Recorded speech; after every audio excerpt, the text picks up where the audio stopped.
having an unhealthy obsession about a fandom. I'm your host, Shannon, along with my trusty sidekick, Tyler. Hello! Today's podcast is all about the new November movies and the epic showdown of Xbox One versus PS4. PS4. PlayStation. We're going to go ahead and start with Word on the Street. Word on the Street, I got some good stuff for you.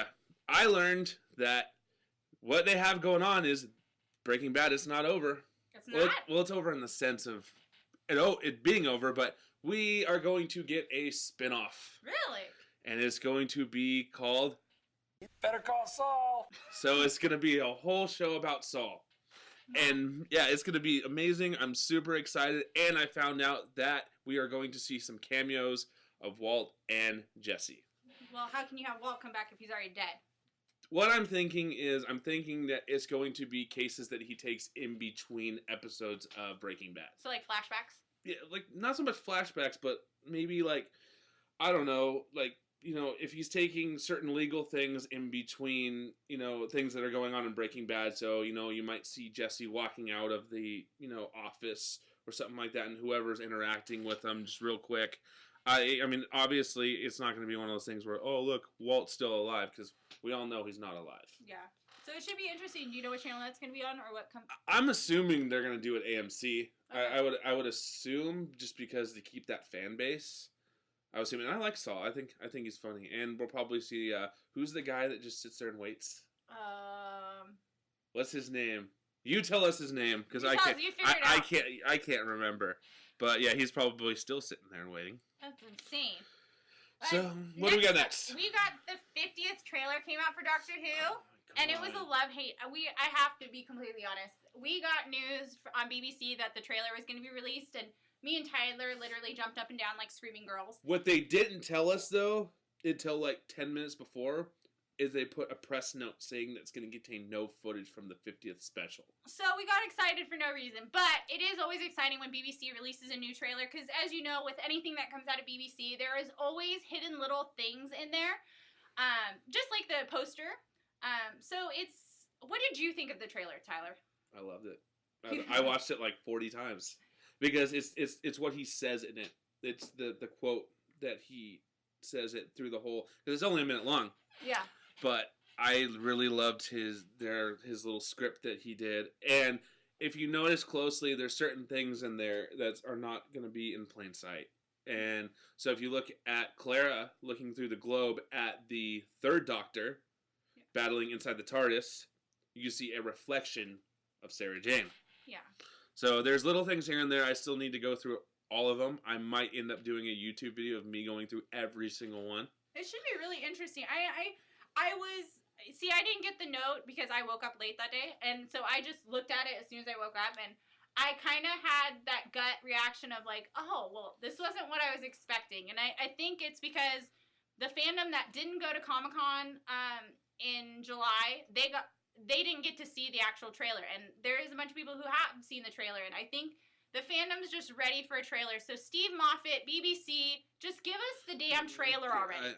We're a month away. Give it to us. As we are recording this podcast, it will be on the 23rd of October. We are exactly 1 month from it.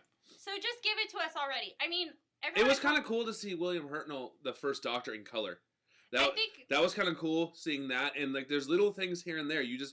Every single sonic screwdriver is floating through the entire thing, and you see, like, you know, people that don't, you know, that are not super into Doctor Who, you see a little shot of the 8th Doctor, which he was only in one movie, and it was quick, and you have, you know, very important, you know, characters, or Doctors, which would be number 4.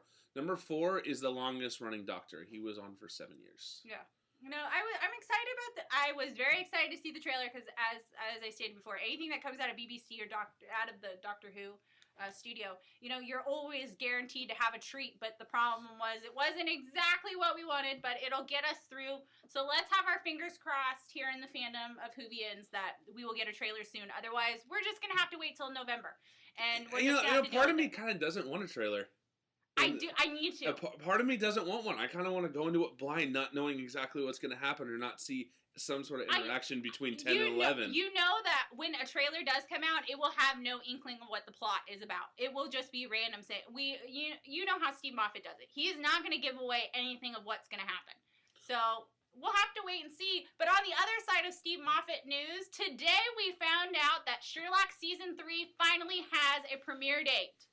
Finally! Don't talk out loud. You lower the IQ of the whole street. So it's going to be previewing on PBS Masterpiece on January 19th, 2014, which will make my birthday even better. But all you Brits will get it on BBC One, I believe. They are going to get it before us. Yeah. And what they're trying to do, Benedict Cumberbatch and all of the fandom is basically trying to get it simultaneously casted. Just like they're doing Doctor Who. They're simultaneously casting it. They're not doing it with Sherlock. It hasn't been announced yet. Well, the problem with them not doing that is that it's going to spoil it for everybody, depending on what side of the pond you're on. Yeah. Well, they say, this season has taken us so long to even get to this point. I mean, we had to wait till Martin Freeman was done doing The Hobbit. Same with Benedict Cumberbatch and Star Trek and The Hobbit. Desolation of Smaug comes out in December. That's crazy. Both of them are in it. Both of them are in it. So, I mean, they had to wait. I understand. I get it. I'm just ready. I need to know how Sherlock survives this fall. I'm ready. Give it to me. Give me my season 3. You're a Cumberbitch, aren't you? Oh, total Cumberbitch. You're not a pine nut? You're a pine nut. You're a both. I pretty much. You're a pine nut Cumberbitch. Yeah. That's what you sad. are. It's sad. I pretty much, I'm attached to my boys in my films. I can't help it. The one thing I did want to add to is I saw online that apparently we're not going to see the new season of Doctor Who till next summer. What?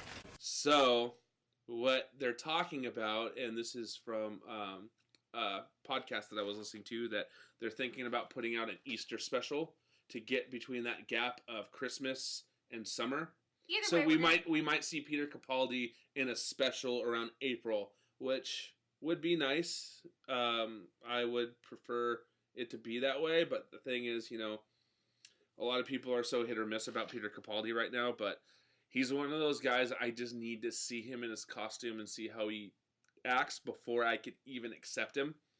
No. Because Matt Smith is my favorite. It should be interesting. It should really be interesting. I mean, now that we've waited so long for Sherlock, now we're going to have to wait for Doctor Who. I think everyone's kind of in a tizzy with Steve Moffat right now because, they just want their shows. We want our TV, and it's taken us forever, so just give it to us already. And, there's rumors going around that this might be Stephen Moffat's last season as a writer. I highly doubt that is going to ever I really don't think so, because I just don't think it would be the same without him doing it. The way that he twists everything on us, and there's something that he posted too about the Doctor can only regenerate 12 times, and William Hurt's Doctor is not technically a doctor, so it's not pushing the 13. But he said to go look, watch him again. There's something that we missed. Apparently we missed something. So I have kind of gone back in my research, kind of looking around. I have a feeling the 8th Doctor is not a real Doctor. Or either that, or there's something that has to do with 10. 8 and 9. I think it has to be 8 or 9, or it has to be something with 10 and 10.2. That's how I figure. It's got to be. So it's like by 10.2 making another copy of himself, that there could technically be more on his side. So we never know. We'll have to see. But let us know if you have a theory or you have any comment. You can always catch us at Twitter at TGON Podcast, or you can hit us up on Tumblr at thegameofnerds.tumblr.com. We will be more than happy to discuss it, because it's what gets us by until we actually have proof. Yep. There's nothing better than speculating something and it'd be right. Yep. I love when I'm right. So we're in a Halloween countdown. We're at the 23rd. So our last podcast we talked a lot about Halloween. So now we're just going to give you a Halloween update. Tyler, what are you doing for Halloween? Well, my band's management company is having a party, so I will be going as none other than the 11th Doctor. Yeah, you bought your jacket. I spent $325 on the Silence era Doctor jacket, the green long one, kind of like Captain Jack, a little bit. It looks somewhat similar, but we'll see. I have 14 days or more like 10 to decide if I really want it or if I just wanted to order the whole costume for $80 and it be a little cheaper. But if anything, I might just save some money and buy my tweed jacket so I can wear it everywhere. There you go. $325. There you go. I've decided, finally, I'm going to be a Ghostbuster for Halloween. Simple. I got something simple because I know. Are you going to get a vacuum? Are you going to get the vacuum? Yeah. Well, no, I'm going to make them out of boxes. Mm-hmm. The kids I mean, we always go out trick or treating. There's usually about 6 or 8 kids, up to 10 kids that we go with, and it's a lot of fun because I like going with them. And one of my buddies has the full legit Captain America costume. I should try to convince him to show up.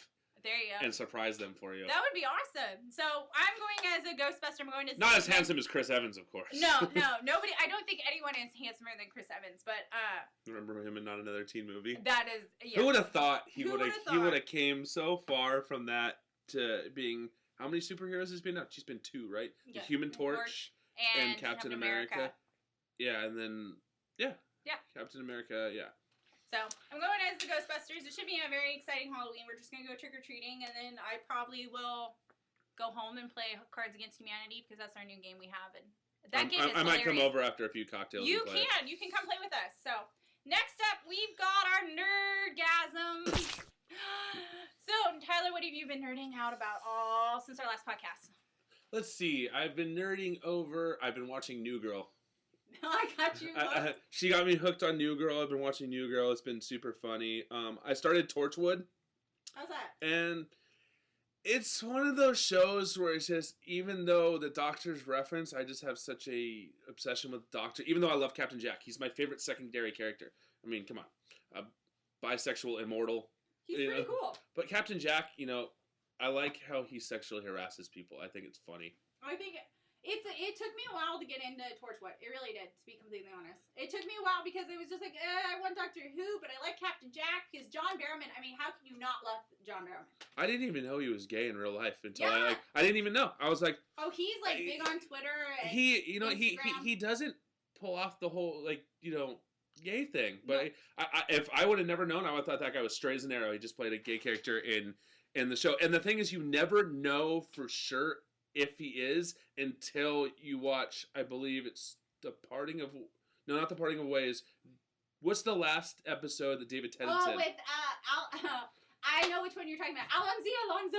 Yeah, it's the one where he's doing good things for each of the characters, like save Sarah Jane's son, but then he goes in and he hooks Captain Jack up with the guy in the bar. Yeah, Alonzo. And I really never even knew that. If you watch more of Torchwood, then you get because Spike from Buffy, he comes back and he's one of his people from way back. It took me a while. I got halfway through it and I got to the part where it changed onto Stars because Netflix didn't have it anymore, and I was just like, okay, I get it. It's cool. I got it. But I think I'm just so obsessed with Doctor Who that it just was like, okay, I'll watch it. But it's kind of cool that they gave Captain Jack his own show, but at the same time, it's like none of the doctors or anything make any appearances or anything.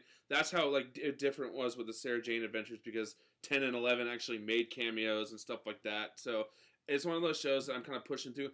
I do surprisingly really like the main character in Torchwood, the new girl. Oh yeah. I think she's pretty good. But other than that, it's one of those shows that if I get bored, I'm gonna watch, and that's pretty much gonna be it. But I was reading more up on it, and basically, I actually watched an interview where Captain Jack interviews Matt Smith, Karen Gillan, and Arthur Darvill at Comic-Con. I thought it was so weird, and I found out.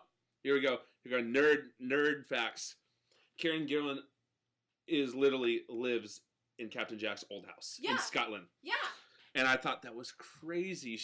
They were saying if I spilled something or broke something, the resale value will go up because you could tell Captain Jack broke this. Yeah. So I've been nerding out on Netflix lately. It's been more than anything. Really? And I've been nerding out, editing these all together. Please let me know what you think of the sound effects, because that was my first attempt doing it. And you are going to hear in this new podcast, our intro is finally done. Made by none other than my best friend in the whole wide world besides you. Oh, thank you. Mr. Sean Decker, he does DJ stuff and stuff like that. So I came to him and I was like, hey, dude, we really need an intro, an original intro, because I was getting tired of doing putting the old Doctor Who in there, taking somebody else's one on YouTube with scared risk of having them be like, oh, you can't do that, and they're gonna sue my ass. So Sean made it. It's Doctor Who inspired, but it's very you won't be able to tell. Yeah. It's just him being a musician and him being in my folk metal band with me, he is able to just kind of take one little clip of a note from that and make it his own. So he's awesome. Thank you, Sean. Thank you, Sean. Thank you. And he will be on in March for our Game of Thrones episode. Oh yeah, he's all about the Game of Thrones. So I've had a rough night. Here we go. So I've been nerding out. Last 3 weeks, Supernatural is back on. My feelings are so beyond hurt right now. I basically cried all last night. I watched episode 3, I'm Not an Angel.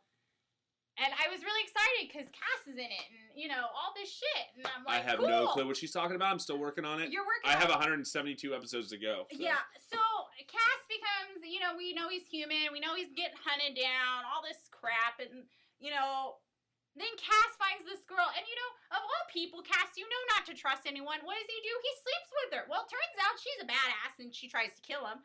And then she does kill him. But then the look in Dean's face, cradling a dead Cass, will not, the tears just started pouring. I couldn't handle it. I'm going to post that gif. It was horrible. It just made me want to cry. And so then Ezekiel brings him back, and it's really cool. And then they bring him back to the bunker, and you're like, I felt inside, yay, he's in the bunker. Angel's in the bunker. We're back on the road. No. What does Ezekiel do? Gives him an ultimatum, tells Dean, Cass has to go or else I'm leaving your brother, which means Sam dies. So the end of the episode literally is Dean having to tell Cass he can't stay in the bunker. Are they like best friends?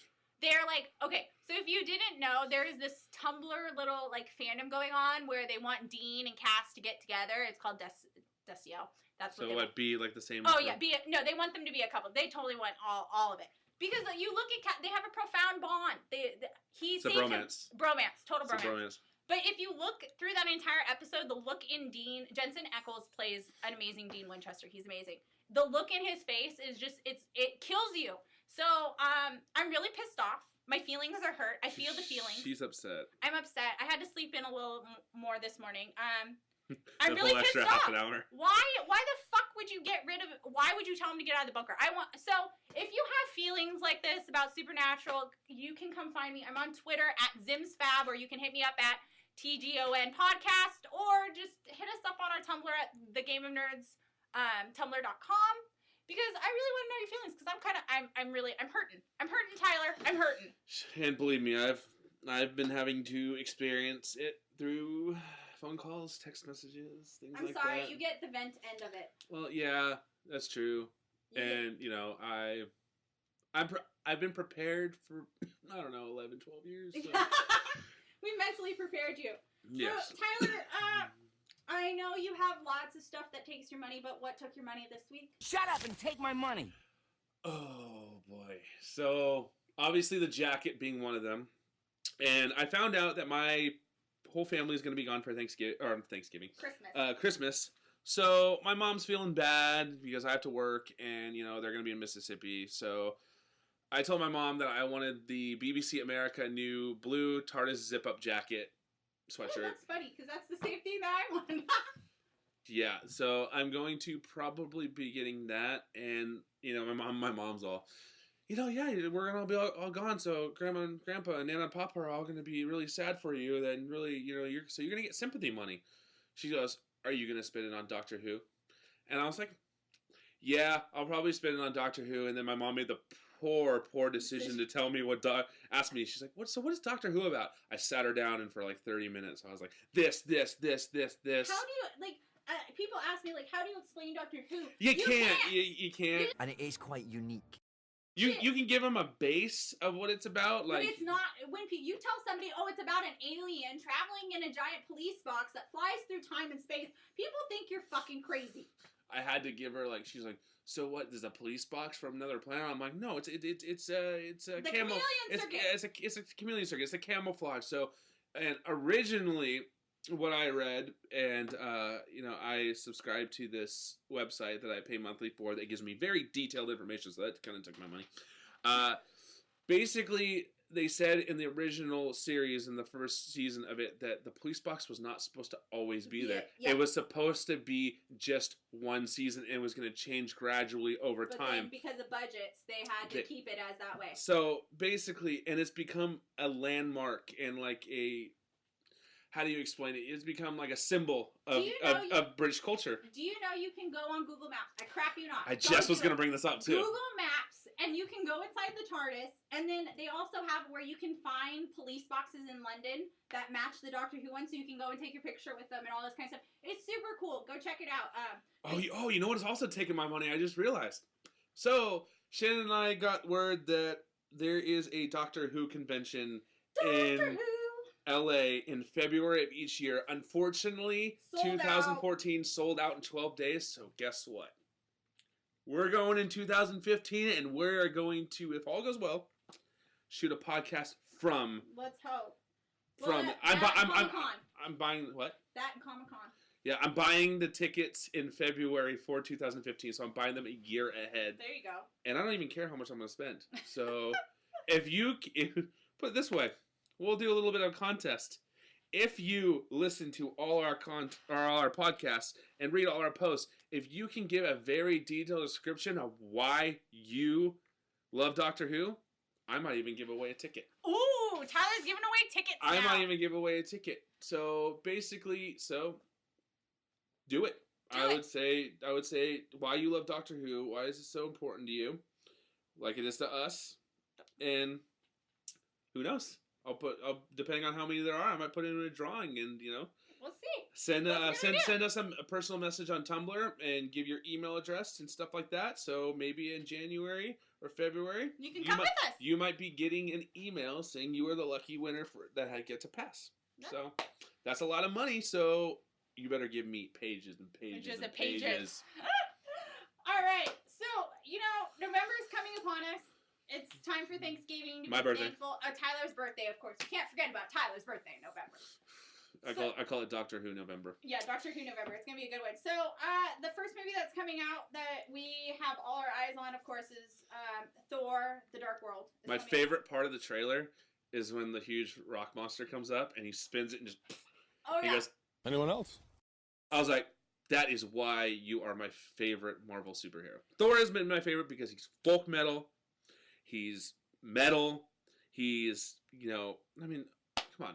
Valhalla. I mean, if you listen to any of the Viking metal bands, they always reference Thor. Specifically, Man of War. Man of War talk about Valhalla. They have a song about Thor's horse, or whatever it is. That is ridiculous. I'll show you later. It's funny, but Thor is so impactful that when I read online that when Thor came out, they didn't think it was going to do too well because the fan base is not as big as Captain America, the Hulk, Iron Man. Iron Man was crap. Iron Man's it was crap until Mark Ruffalo got it. Well, yeah. And I hate saying that because I love Edward Norton. I hate Eric Bana. But oh God, I love Mark Ruffalo as Hulk. Do not even start. He is the perfect Hulk. Because have you ever noticed how awkward he is sometimes? Like in his other movies. Oh, yeah. Like I haven't seen him in a whole lot because he's mostly indie. Yeah. He's mostly indie, but him as the Hulk, like at first I was like, really? You're gonna pick that guy? But I don't understand. We seem to do that a lot. We seem to like have our opinions about a superhero or a Marvel character or anything like that way before we actually see him, and then we have to eat our words because they're so good. Heath Ledger being a very good Joker. Yeah, very good Joker. Christian Bale, they didn't think he was going to do. I mean, Ben Affleck. I don't care. I don't care. I don't care if he won an Oscar. Henry Cavill for Superman. We didn't think he was going to do that well, and he was bomb. I thought for that movie it was really good. But see, I'm one of the few who thinks that Brandon Routh in Superman Returns played a good Superman. No. I think he was great because he looked similar to Christopher Reeve. He kind of acted like Christopher Reeve. Yeah, the movie didn't do too well, but at the same time, there was a lot of characters in there. Like I really didn't believe that Kevin Spacey played a good Lex Luthor. No. What's her name played a terrible Lois Lane. Yeah. The only character I liked was the guy who played Jimmy. Oh yeah. Because he's been my favorite. He was the kid in Jungle to Jungle. Yeah. He was in one of my favorite movies, Star Wars fanboy movies called Fanboy. Yeah. Which, have you seen that yet? Yes, I have. Okay. That movie was for any fanboy, that movie's killer. But I just when Henry came, I didn't think he was going to do too well. He did great. And I think that he's a lot better than, and unfortunately Brandon Routh. I mean, he's no Christopher Reeve. Nobody's ever going to be Christopher Reeve. But then again, nobody said, or everybody said that Christian Bale was going to be no Michael Keaton, and in my opinion, he's 10 times better. So, you can't really typecast an actor before you actually see him. Yeah. Do you think that this new Thor is going to be better than Thor, the original, and Avengers? Yes. I'll tell you why it'll be better. Because it takes place in Asgard. Yeah. It takes place in Asgard, and he actually brings Jane back from Earth to Asgard. True. So things start going to shit because she's there. She's not supposed to be there. And, we don't know what's going to happen with Loki because Loki's, stuck in prison. Yeah. And Thor needs his help. Yeah. Which I'm excited for. I mean, I have to be completely honest. This is going to be really good. The villain is played by Chris Eccleston, who is a Ninth Doctor for us, which is amazing. And what's even funnier, we were just talking about this last week when we went out to dinner, that Chris Eccleston in costume for Thor: The Dark World looks nothing like Chris Eccleston at all. Like, it's kind of ridiculous. And it's funny. It's like I never realized how many movies that Chris Eccleston is in because of his costume. Because of his costume, and also because he's one of those actors that you kind of forget really quick. So, like, he was in G.I. Joe, yep. But he was also the bad guy in Gone in 60 Seconds. Yep. I never realized that because, yeah, like I said, he's kind of one that you forget, and it sucks because he actually is a really good actor. But unfortunately, I think that people like to forget him because he's one of their least favorite doctors, and you can't really hold him to comparison to 10 or 11. So he's forgetful, but he is a very phenomenal actor, and I'm really stoked to see him as a villain because I have not seen him as a villain since Gone in 60 Seconds. Okay, so this is a fandom question because this has really been going out on Tumblr. So, and people, you always can voice your opinion, let us know. Tyler, do you think people go to see Thor: The Dark World for Thor or Loki? I've come too far for anything else. In the first one, I would say Thor, but there's like a Tom Hiddleston fan base now. Oh, yeah. So, and the thing is, he looks like a black-haired Kurt Cobain in this new movie. And the thing is, I've never seen Tom other than being Loki, so I don't know how he is. Oh, he's in quite a few movies that are really good. But I have to say, I became a really big fan after seeing that 3-minute Cookie Monster thing on the PBS. I think that was so funny, and I sent Shannon that on Tumblr. I was like, this is whenever she's impatient, I tell her to watch this video. No, I'm one of those girls, I saw Thor, the first one, and I've always been one of those fangirls who loves the good boys, so I was all about the Thor. And then after Avengers, I finally was like, you know what? I need a bad boy, so I'm definitely on the Loki Hiddleston train. You were all about Loki. I am all about Loki. There's, he's a good-looking guy. It's amazing. Tumblr, ever since we started this podcast and we got Tumblr, and I've been on Tumblr a little bit longer than the podcast has, but I got on Tumblr, and there's so many damn amazing things on Tumblr that you find that people have created. I love the one that you posted about him in Loki gear kissing the cat. Oh, yeah. Yeah, I know what you're talking about. He's holding a puppy. He's holding a puppy. I wonder if that was real or somebody that was that good at photoshopping sure it. Was. But it's just, he's an amazing actor. I love him. I'm definitely gonna go see Thor: Dark World just for Loki because I'm all about. And the thing about Loki is Loki's one of those characters that just really doesn't get a lot of credit. Previously it's always been about Thor. It's always been about Odin. And Loki's always been that one that sits in the back. But they put so much emphasis. And one of the main things that I think made Loki so big is they put him as the main villain in the Avengers. I think putting him as the Avengers set him up so well that we forgot about Thor. We're like, oh yeah, we're all on the Loki train. Because he was so good. And I think my favorite thing about the Avengers movies, my favorite scene is when Tony Stark is talking to Loki, and they're talking about, well, what are you going to do? I have an army. Well, we got a Hulk. And then finally the Hulk just drops in and grabs Loki and just freaking bashes his shit. I love the relationship between, fully changed Hulk and Thor. Because you can tell that they're, basically, Bruce Banner has nothing against Hulk, against Thor.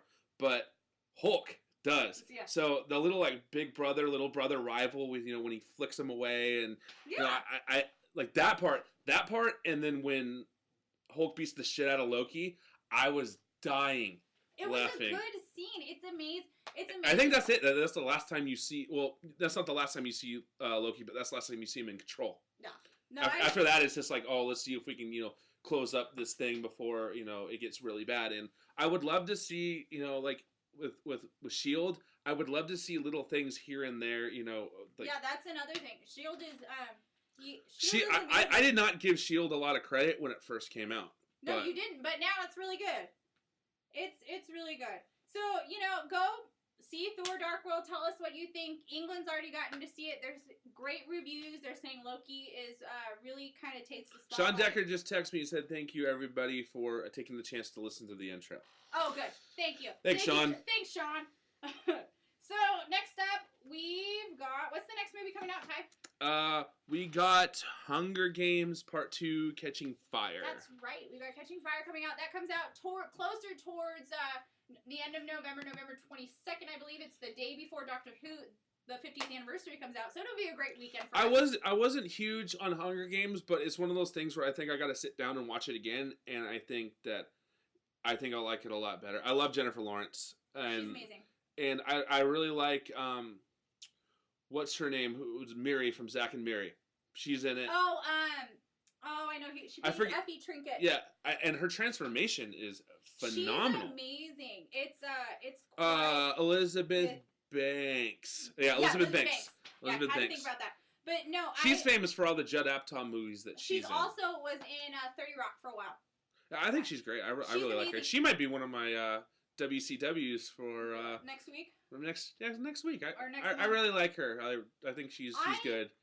There's I am a big believer. I know there's a couple of people out there who believe the same thing I do. I love reading the books before the movie comes out because then I have a good shot of being able to see the difference between the book and the movie. And I read the books. We went and saw the first Hunger Games. I dragged Andy to go with us, and Andy was just taken aback. He loved the movie. I loved the movie. I thought it was an amazing, and it really did go with the book, which was nice. Yeah. So just a recap, when we left Hunger Games, Haymitch was warning Katniss that she had basically made an enemy with her display of defiance because when they left the arena, they were both going to commit, Peeta and her were going to commit suicide.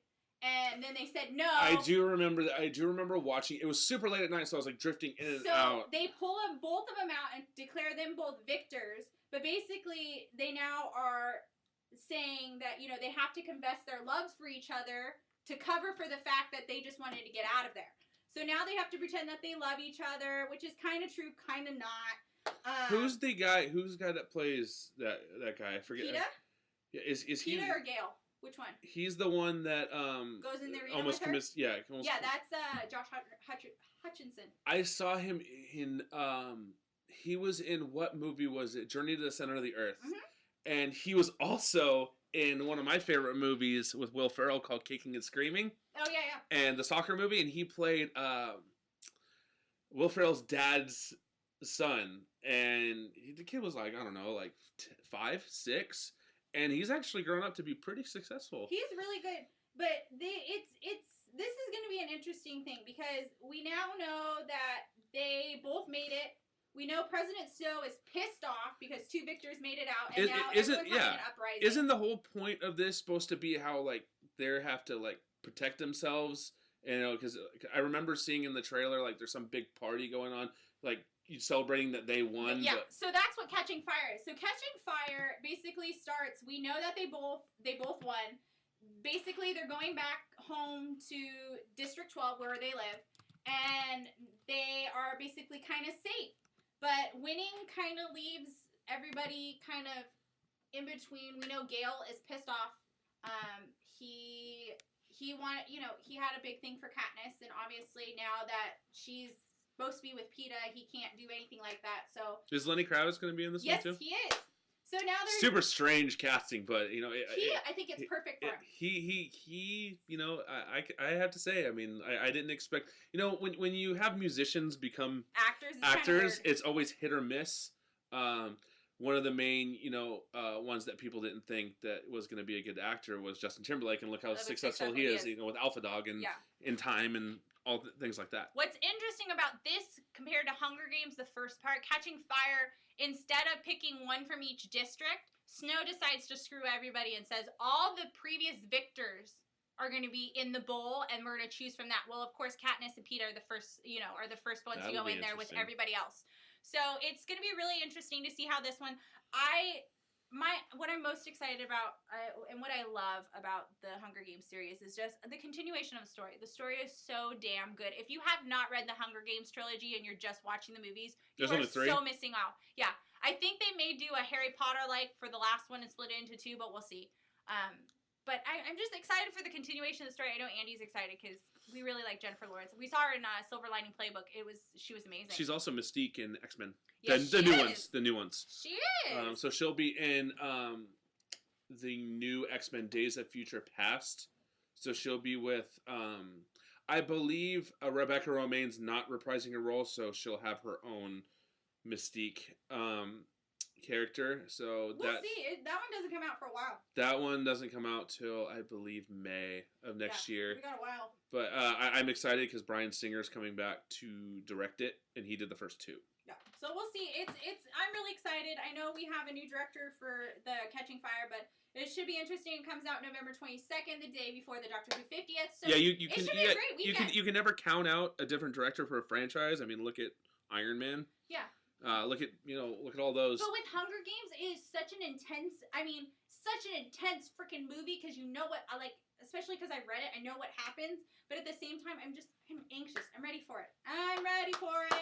And she will not stop talking about it till it comes out. So we got another month? We got another month. But you know what? It's okay. We got some Loki time in there, so I'll probably be obsessed with Loki for a few weeks before we get back into Hunger Games. You should be Loki for Halloween next year. That'd be funny. That'd be cute.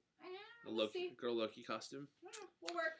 So we originally had planned my guitar player Alvin, who works for Namco Bandai, to come in, but he's been working. He's been out of town, and I just found out last night that he was in the ER for a popped shoulder that wouldn't go back in place, unfortunately. That sucks. Alvin, we wish you to get better because you were in a sling and you can't play guitar right now, and we're writing. So get better. Get better, bud. Take your stuff that you need to take, and what we might do is we might, before this comes out, record a segment over Skype with him and see if we can get that pushed in there. If not, we'll push him in for in the next couple episodes, talking about his job and what he does. He actually just recently went to Hungary to oversee a game, and he'll talk about that, talk about the differences in culture, stuff like that. So, Alvin, love you, buddy. We'll definitely get you in very soon. All right, Tyler, we have come to the final round of this match. Oh. Are you ready for it? Here it comes. Xbox One versus PS4. All right, here I go. So this is going to be very similar to her Supernatural rant. Yeah. Okay. This is going to be... So I have the PS4 ordered.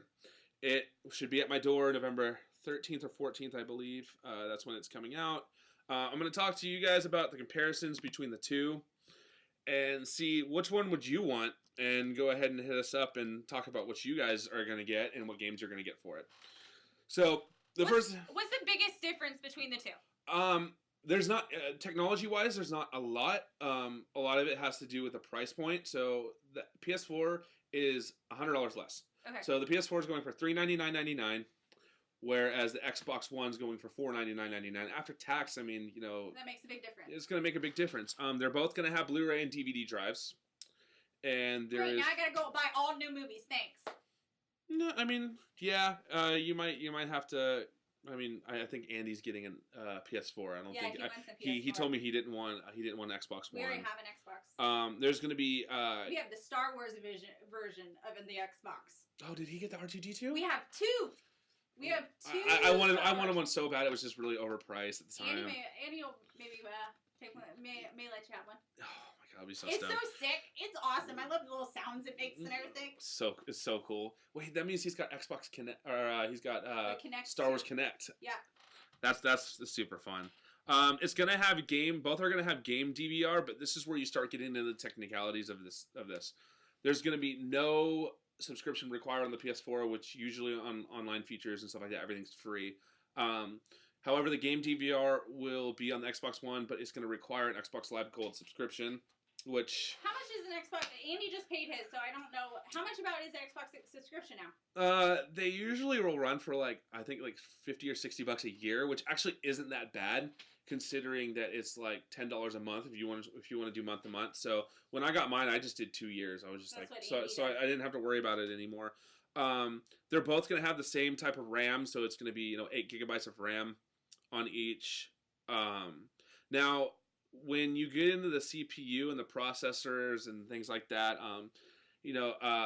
they're both going to be, I believe, quad cores. Yeah, they're both going to be quad cores. The PS4 is going to have a single chip 86 AMD Jaguar processor, which is pretty equivalent to Microsoft's own 8-core Microsoft, drive. As far as the graphics system is concerned, the PlayStation 4 will have an AMD Radeon graphics core, whereas the Xbox One will have an 853 megahertz Radeon. So they're both similar companies, same thing. The storage is both going to be the same, so each is going to get a 500 gigabyte hard drive, whereas the Xbox One will have a non-removable hard drive. Oh, so you can't up convert it. You can't grab another one. You can't get a terabyte or anything like that. Whereas the PS4 will have a removable one. Okay, stupid question because I'm a girl. I mean, I play video games. Don't get me wrong. I play video games. I may not be very good. I do attempt to try. Okay, but my stupid question for the day is: will you be able to play all your old games, like my old Xbox 360 games or my PS3 games on the new systems? Xbox One, I believe, no. PS4, I believe, yes. Okay. They've always done that. PlayStation's always been good about playing, previous games from previous predecessors, on it. Whereas the Xbox, you had to buy a certain one to be able to do that. It's so ridiculous. This is the one thing that pisses me off about video games. I'm not even gonna lie about it. I hate having to buy a video game and then, Grand Theft Auto. Okay, we got Grand Theft Auto. We spent all this money on Grand Theft Auto. We play Grand Theft Auto. And then, 3 weeks later, I'm like, okay, I'm over it. And then now we're obsessed with NHL 14 because I'm kicking his ass right now. What team are you? Andy decided he was going to play the Sharks, so I had to play the Penguins. Shut up. We won't even go there. But... Well, then you and I are going to have to play a game, Capitals versus Penguins. Oh, we'll see. I think that would be fun. We might have to stream that. But that's, I love the fact, I grew up on video games. I grew up on a basic, Game Boy. We had all the, N64 was a big thing in our house. Our Sega Genesis was a big thing in our house. My brothers are both big gamers. I get frustrated when it's like, okay, new game, $50 here, new system, 100 and something here, Yeah, that's what I'll do. It starts to add up. I'll go on a spree and I'll get 2 or 3 games every single month. Then I won't get one for 6 months. Yeah. I'll only get specific ones. It's really sad because I bought Halo 4 when it came out and I played it for 3 hours and my old roommate took it up to his room and I haven't played it since. It's just unfortunate when you spend all this money, Resident Evil 6 is a prime example. Played that thing for 10 minutes and never played it again. Yeah, well, and that's what frustrates me because there really isn't any way to test a game unless you buy the game and you do it. And it's I guess you could download the demos from Xbox Live or the PlayStation Store. You could do that, but a lot of people, we don't have that luxury of back when, the PlayStation 1 was around and the original Xbox, where you could buy a magazine and it'd have, a disc that came with 7, 8 demos because the Blu-rays are so expensive to make now that you don't get those in a magazine anymore. So we're in an age now where physical things are irrelevant. Well, okay, here's a question for you. Do you remember when you were younger and you got a new video game and you could go to GameStop or Target and buy the manual to go with the game? Still do that, but then now we have the internet. Yeah, well, that's the problem. And that's what kills me is because the kids I nanny, they are really big into the Lego series, the Lego Marvel. Legos are great. Okay, that entire series can seriously go burn in hell because they're so fucking hard for children. It's ridiculous. Every 10 seconds, kids are turning around. Shannon, we're stuck, and it gives you no hints. It gives you no. The one thing I like about those games though is you can't die. You're 25 though, versus an 8-year-old. These 26 games, next month. Well, so you understand, an 8-year-old cannot figure these things out, and so they come to me, Shannon, I can't figure it out. So then I gotta go online. I gotta search it. Then you gotta search and find it. Then you gotta figure out what point they are of the game, and if they've messed up, then we gotta restart the whole level and start again. It's just, I get so frustrated. If you're gonna make a game for a kid, make it freaking easy for the kid. Like, those Lego ones are meant for kids. I understand that, but they are way too hard for kids. And the funny thing is, you would think that those games were made for kids, yet adults play them. And like, the Star Wars ones are the ones that I have. Indiana Jones. Indiana Jones took us forever. Batman, don't even freaking get me started. I hate that Batman Lego. I could scream. Lego Batman. Could scream.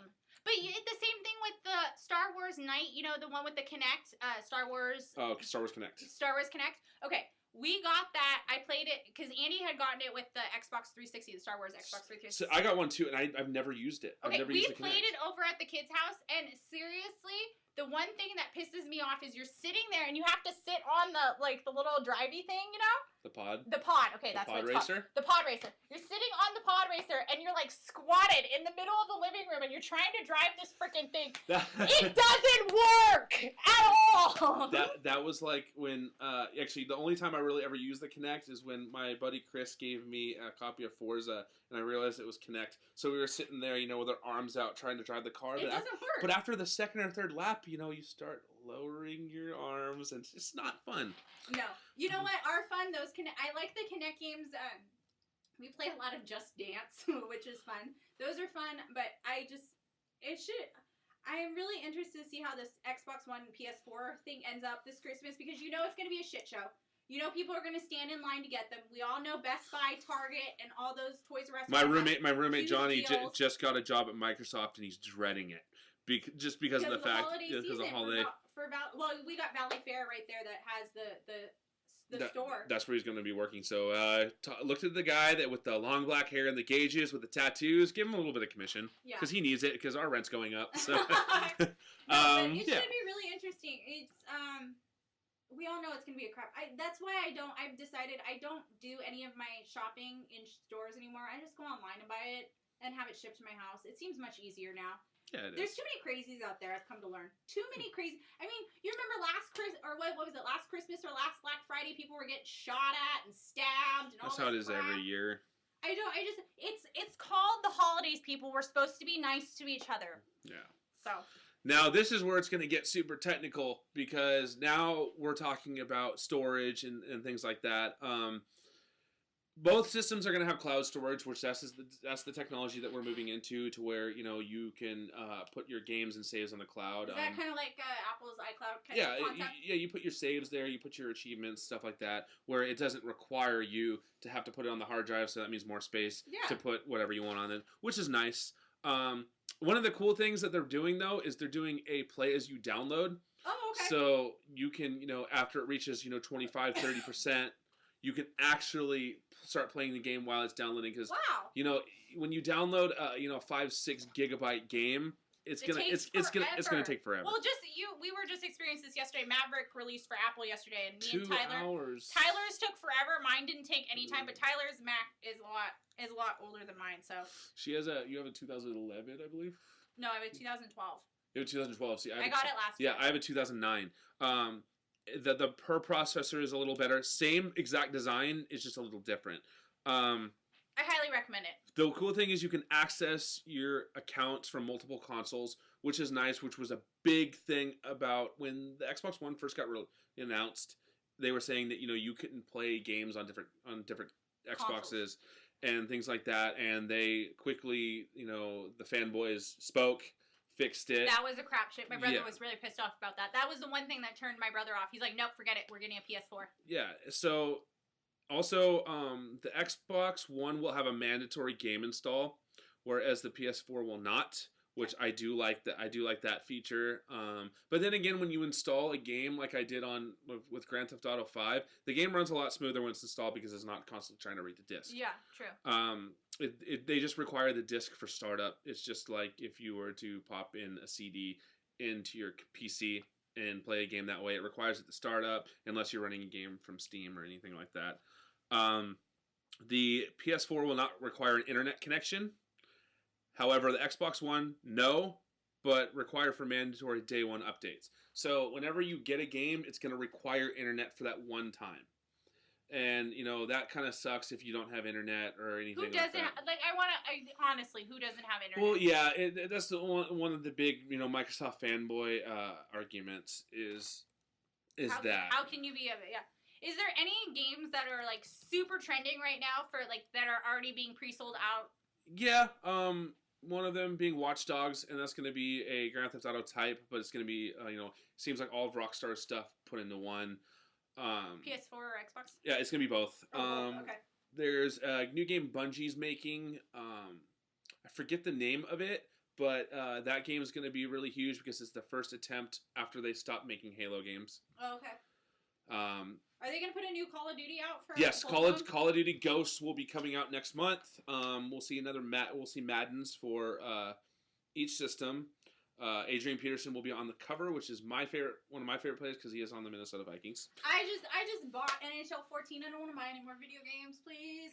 And coming up, I'm looking at my notes here. I retract my previous statement. Neither system will be backwards compatible, meaning you cannot play old games. Oh, you liar! Reading this right now, I'm so bummed. Cross-game chat, so you'll be able to chat with people. So now all my video games are useless, is what you're trying to say. Unless you have the previous system to where you can hook that up too. But also, the Xbox One will have Skype capability, so you can actually Skype through the Kinect, which is kind of cool. Why would you Skype through, I understand. Because if you're doing it through the living room, it's a different story. You can just sit on the couch and you can see that person. And the Xbox One's going to be more of an entertainment center. It's going to be, very gaming friendly, but it's more of an entertainment center. You're going to be able to watch TV on it. Oh, yeah. There's a thing in there to where with Comcast, if you're running HD, like Andy will probably dig this, you can actually plug it from the cable box to the Xbox One, so you can see all your fantasy scores while you're watching the football games, hockey games, baseball games, basketball games, all those. Cool. So one of the cool things too is PlayStation 4, the PlayStation Vita, which is the handheld PlayStation, is going to be, there's going to be an app to where you can have a second screen. Oh, cool. So you can use Apple TV in your iPad? Kind of, yeah. You can use the Vita as a second controller, and you have the touch screen to be able to navigate, which Xbox has something for their smartphones and iPads called Smart Glass, which you can use that as well. Oh, okay. Both are going to have voice commands. You're going to get PlayStation Plus with Xbox Live. You can get both of those. Both are going to be USB 3.0. You can live stream, web connection. Both have, I take that back. PS4 will have Bluetooth. However, the Xbox One will not, which is kind of have seen a trend there because they have their own wireless software. Oh, okay. Both are going to be HDMI, obviously. Power brick for external power. And both are not going to be region locked. So that is a big deal for people who like to play PAL games, which is European-based games. Yeah. So you can actually order a game from Europe that didn't come out, or Japan, and you can play it. Wow. And this has all been confirmed by IGN, by a Microsoft representative and a Sony representative. So this is all 100% legit. Yeah. It's going to be really interesting. So the question of this podcast in the prize fight, of course, which console are you going to choose? Is it going to be Xbox One? Is it going to be PS4? In our house, it's going to probably be PS4. I'm not going to lie. In your PS4. You got a PS4. PS4. So, I'm going to buy both, but I'm going to wait till around February or March to get an Xbox One to see if maybe it goes down, because $500 is a lot of money for a system. I understand that back in the day, the Sega Genesis was around like $350, but I guess in the 90s you just didn't realize it because you were too young. It's going to be really interesting. So, let us know what you think about this whole Xbox One versus PS4. You can always leave us a message on our Tumblr at thegameofnerds.tumblr.com, or hit us up on Twitter at TGON Podcast. You know you can always hit us up there. We always love your questions, and we love your feedback. Just be nice. That's all I have to ask. Be nice. Use your manners. Please and thank you work really well. We don't work well with jerks, so please, be nice. Use your nice words. This is the last time I'm ever going to say use your manners, or else you're just not going to get a message back. So, Tyler, what do we got up next for our next podcast? Oh, this is going to be my favorite one. I know! Doctor Who 50th Anniversary Extravaganza. This is going to be a full hour of talking about Doctor Who. Yeah, it should be really exciting. We are both very excited as diehard Whovians. We're very excited. We might see. We'll see if we can get a couple guests in there to have like one big giant party. No, I think we should have a party. I think we should definitely have a party, and I'm thinking about video streaming and video download of it as a whole. So I'm thinking about possibly putting it on YouTube to where you can visually see us talking about it, see everything, see where we record, see where everything we, see how we roll. And just on another note, we reached 100 followers Sunday. So we just want, from the bottom of our hearts, both of us want to say thank you for following us. It's awesome. It's seriously, you guys have been really nice to us. It's been overwhelming how many people we get a day that care so much. Yeah, and we get a lot of nice comments, and occasionally we get some jerk faces, but, we really appreciate the nice comments and everything like that. So, like we said, you can always hit us up on Twitter at TGON Podcast, or on our Tumblr at thegameofnerds.tumblr.com. Maybe this week I'll put on the Tumblr. If you want to follow us personally on our personal pages, I know Tyler's on Twitter, you're at Timacia87. So it's TYMACIA 87. And I believe on Tumblr I am in Step Into My TARDIS. Step Into My TARDIS. And I know my Tumblr is at ZimsFab, ZIMSFAB. And my Tumblr is the Fruit Loop and the Bowl of Cheerios.tumblr.com. So you can always check us out there. And to coincide with this podcast, we are going to be releasing a thank you video. So check it out about our 100 followers, and basically we're going to film it, and it'll be up on our Tumblr. Hopefully today. It'll be. As you're seeing this, you would have probably already seen it. Yeah, you probably already seen it if this podcast come out. Because I'm shooting for this podcast to come out before November 1st. It might be out even sooner, honestly, because... We'll see. So from all of us here at the Game of Nerds podcast, thank you for checking us out. We hope you have a great week. And remember, you're awesome, no matter what anyone says. Peace!